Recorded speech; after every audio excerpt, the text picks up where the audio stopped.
আসসালামু আলাইকুম রহমতুল্লাহি ওয়া বারাকাতুহু। সম্মানিত দর্শক, ঢাকার প্রাণকেন্দ্র শাহবাগে আওয়ামী লীগ নিষিদ্ধ করার দাবিতে লাগাতার অবরোধ চলছে। এটিকে অনেকটা লকডাউনের মতো অনুষ্ঠান বলা যেতে পারে। অর্থাৎ তারা যখন এই অনুষ্ঠানটি করবে, যেমন গত রাতে তারা করেছে, আবার আজকে আমি যখন এই অনুষ্ঠান করছি 10 তারিখে, আজকে বিকেল 3টা থেকে তাদের এই অবরোধ শুরু হবে এবং এটা তারা এই আইনটি অর্থাৎ সরকারের কাছ থেকে তারা একটা দাবিনামা জানাচ্ছে যে আওয়ামী লীগকে নিষিদ্ধ করতে হবে। এটি পাশ না করা পর্যন্ত তারা এই দাবি থেকে নড়বে না। এখন শাহবাগে তারা এইভাবে কাজ করবে, আর বাংলাদেশের অন্যান্য জায়গাতে তারা ইতিমধ্যে আহ্বান জানিয়েছেন যে তাদের যারা সহযোগী সংগঠন রয়েছেন বা শাখা সংগঠন রয়েছেন তারা যেন এই আন্দোলনটা চালিয়ে নেন ঢাকার সঙ্গে সামঞ্জস্য রেখে। তবে তারা নির্দেশনা দিয়েছেন যে শাহবাগকে তারা যেভাবে অবরোধ করে রেখেছে তারা যেন মিছিল মিটিংয়ে শহর প্রদক্ষিণ করেন, রাজপথ প্রদক্ষিণ করেন, কিন্তু কোনো জায়গাতে যেন এভাবে অবরোধ করে জনগণের দুর্ভোগ তারা তৈরি না করেন। তারা শুধু একটা জায়গাতেই দুর্ভোগ তৈরি করতে চাচ্ছেন। অত্যন্ত সাধু বাদযোগ্য একটি মহৎ উদ্দেশ্য, এবং তারা এটা চালিয়ে নিতে পারলে বাংলাদেশে একটা নতুন ইতিহাস রচিত হবে। এখানে একটা বিষয় লক্ষ্য করার মতো, সেটি হলো আমরা শুক্রবার দিন অর্থাৎ মে মাসের 9 তারিখে যখন তারা এরকম একটা সিদ্ধান্ত নিল, মূলত রাষ্ট্রপতি হামিদ সাহেব যখন বাংলাদেশ থেকে পালিয়ে গেলেন বা তিনি স্বেচ্ছায় চলে গেলেন, তারপর আরেকটি ঘটনা ঘটল। সেটি হলো যে সেলিনা হায়াৎ আইভী, নারায়ণগঞ্জের সর্বজন শ্রদ্ধেয়া রাজনৈতিক নেত্রী, অত্যন্ত জনপ্রিয় মেয়র এবং সাহসী, প্রচণ্ড সাহসী, তাকে গ্রেপ্তার করা হলো এবং সেই গ্রেপ্তারকে কেন্দ্র করে নারায়ণগঞ্জের মাটিতে মানুষ হৃদয় বিদারক দৃশ্যের অবতারণা করলো। হাজার হাজার মানুষ তার বাড়ির সামনে সারা রাত পাহারা দিল। সকালবেলা তিনি জনগণকে বুঝিয়ে সুঝিয়ে তারপরে যখন তিনি পুলিশের কাছে আত্মসমর্পণ করলেন বা গেলেন, তখন মানুষ অঝরে কাঁদলো, নারী পুরুষ অঝরে কাঁদলো, যেটি আমি গত 20-30 বছরে দেখিনি। একমাত্র গোলাম আজম সাহেবকে যখন গ্রেপ্তার করা হয়েছিল বিএনপির জমানাতে, তখন তার নেতাকর্মীরা তার জন্য কেঁদেছিলেন। কিন্তু তখন তো বিএনপি এবং জামাতের, যাকে বলা হয় সরকার ক্ষমতায় ছিল, এবং জামাতের নেতাকর্মীদেরকে অবাধে তাদের অশ্রু বর্ষণ করার সুযোগ দেওয়া হয়েছিল। কিন্তু এখনকার যে পরিস্থিতি, সেখানে আওয়ামী লীগের স্লোগান দেওয়া, জয় বাংলা বলা, তারপরে আওয়ামী লীগের কোনো নেতার জন্য রাজপথে নামা, এটি অসম্ভব একটা বিষয়। তো সেক্ষেত্রে সেলিনা হায়াৎ আইভীর জন্য যে আত্মত্যাগ মানুষ করলো, যে সাহস দেখালো, এটি আওয়ামী লীগের রাজনীতির মোড় ঘুরিয়ে দেবে। আওয়ামী লীগের সারা বাংলাদেশের নেতাকর্মীদের সাহস বৃদ্ধি করবে এবং সেলিনা হায়াৎ আইভী এখানে থাকতে পারবেন না, তাকে জামিন দিতে হবে। তিনি বের হয়ে আসবেন এবং বের হয়ে আসার পরে তিনি রায় বাঘিনীর মতো সারা বাংলাদেশ চষে বেড়াবেন এবং তার এই গ্রেপ্তার। অভিশপ্ত শাহবাগে বিপ্লবের গন্ধ নিয়ে গুরুত্বপূর্ণ তথ্য দিল গোলাম মাওলা রানী। সেকেন্ড থিং হলো, এই যে রাষ্ট্রপতি হামিদ সাহেব যে দেশের বাইরে গেলেন, যদি তিনি ফিরে আসেন তাহলে তিনি সেলিনা হায়াৎ আইভীর মতো জনপ্রিয় হবেন এবং সারা বাংলাদেশে ঘুরতে থাকবেন। আর তিনি যদি ফিরে নাও আসেন তাহলে ব্যাংকক কলকাতা কেন্দ্রিক যে আওয়ামী লীগের নেতারা পালিয়ে আছেন তাদের কারোরই কিন্তু যাকে বলে ফেস নেই, মুখ নেই। কিন্তু প্রেসিডেন্ট হামিদের কিন্তু মুখ আছে। ফলে তিনি ব্যাংককে থেকে যদি একটি সংগঠন করেন, আওয়ামী লীগের ভারপ্রাপ্ত সভানেত্রীর দায়িত্ব নেন, এবং তিনি যদি সোশ্যাল মাধ্যমে এসে প্রতিদিন একটা করে ভিডিও আপলোড করেন, কথা বলেন তার নিজস্ব স্টাইলে, সারা বাংলাদেশ তোলপাড় হয়ে যাবে। সারা বাংলাদেশ তোলপাড় হয়ে যাবে। এখন কিন্তু বাস্তবতা হলো যে শেখ হাসিনা তার নেতাকর্মীদের কাছে জনপ্রিয়, কিন্তু সাধারণ জনগণের কাছে কিন্তু তিনি জনপ্রিয় নন। 2 নম্বর হলো যে তাকে যেভাবে যারা পছন্দ করে খুব এক্সট্রিম, আর তাকে যারা ঘৃণা করে তারাও এক্সট্রিম। আর অন্যান্য যে সকল নেতা রয়েছেন বাংলাদেশ থেকে যারা পালিয়ে গেছেন, তাদের কারোরই কিন্তু কথা বলার মতো মুখ নেই। তাদের কথা কেউ শুনবেন না বা শুনেন না, শুনলে বিরক্ত হয়ে যান।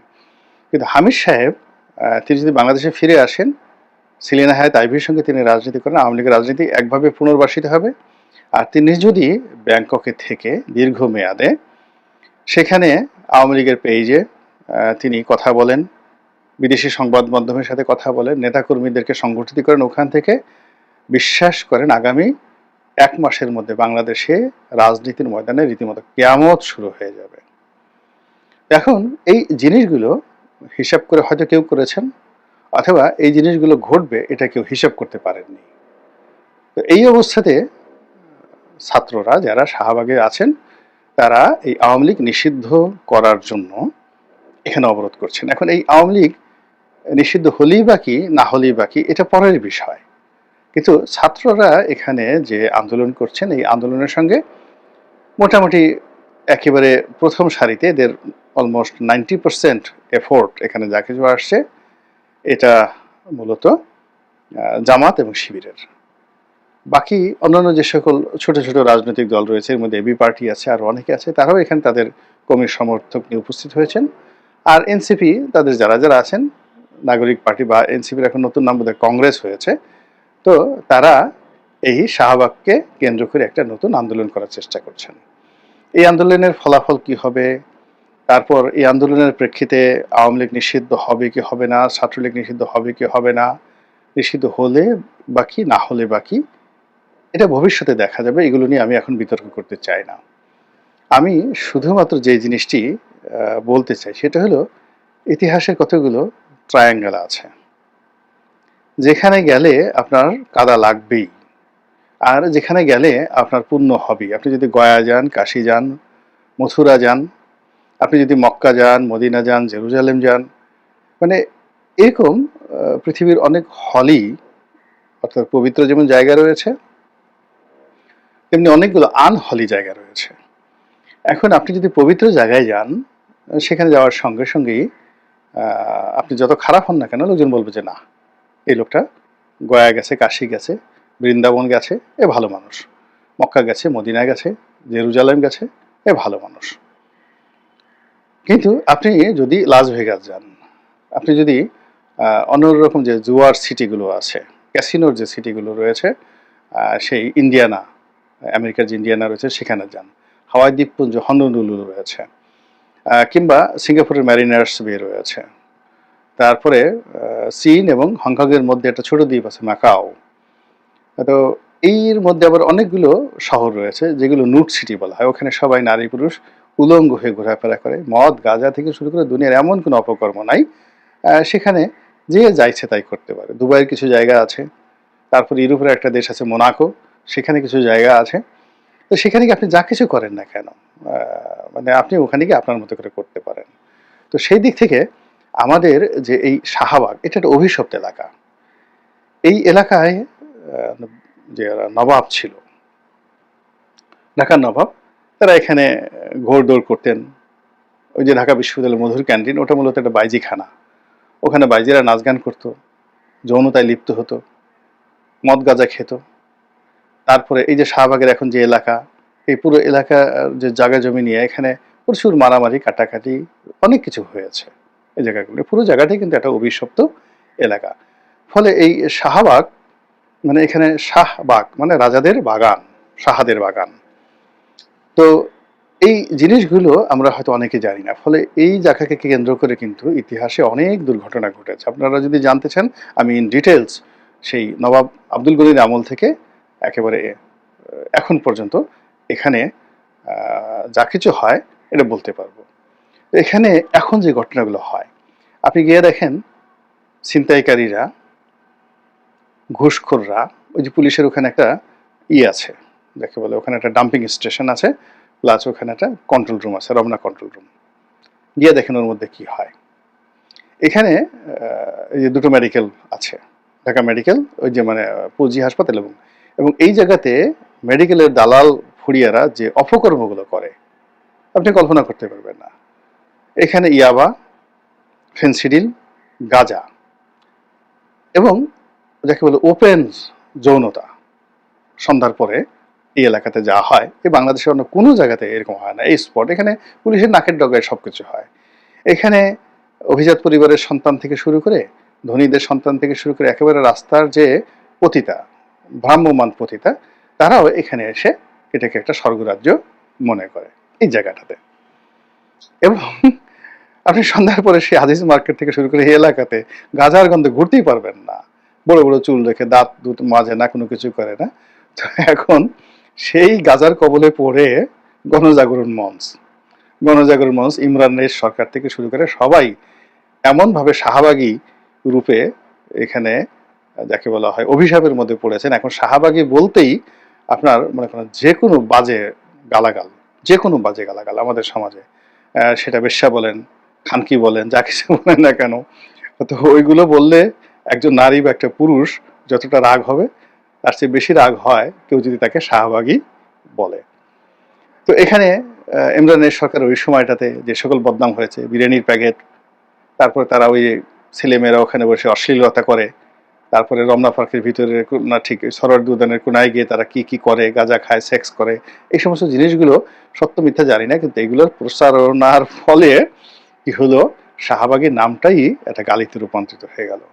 ফলে ওই সময়টাতে ইমরানের সরকারের ওই জমানাতে ইমরানের সরকার নিজে, তার সাথে সাথে আরো অনেকগুলো মুখ, এর মধ্যে আরিফ জেবতিক আছে, অমির রহমান পিয়াল আছে, আরো অনেকগুলো, এই যে পিনাকি আছে, অঞ্জন রায় আছে, এরকম অনেকের নাম আসছে যারা দীর্ঘদিন এই শাহবাগী তকমার কারণে এই বাংলাদেশে লুকিয়েছিলেন, তারপর তারা বিদেশে চলে গেছেন অনেকে। আর যারা দুই একজন আছে তারা মানে রীতিমতো আর মুখ দেখান না, গর্ব করে বলেন না যে আই এম এ শাহবাগী, না ইটস গালি। ঠিক সেই জায়গাতে আবার দ্বিতীয় বিপ্লব করার জন্য কেন জামাতের লোক গেল, কেন এখানে যাকে বলা হয় এই এনসিপির লোক সেখানেই গেল, আবার একই পরিণতির জন্য এখানে বিপ্লব হলো এবং এখানে তারা একের গণজাগরণ মঞ্চের আদলে তারা সেখানে ঢুকতে গেল, এটা আমার কাছে খুব অবাক লাগে। কেন অবাক লাগে? যে আমার শিবির যারা করেন তারা তো লেখাপড়া জানেন, তারা দেখেছেন যে ঘুরে ফিরে ওই একই ঘটনা ইরাকের বাবিল নগরীতে ঘটে।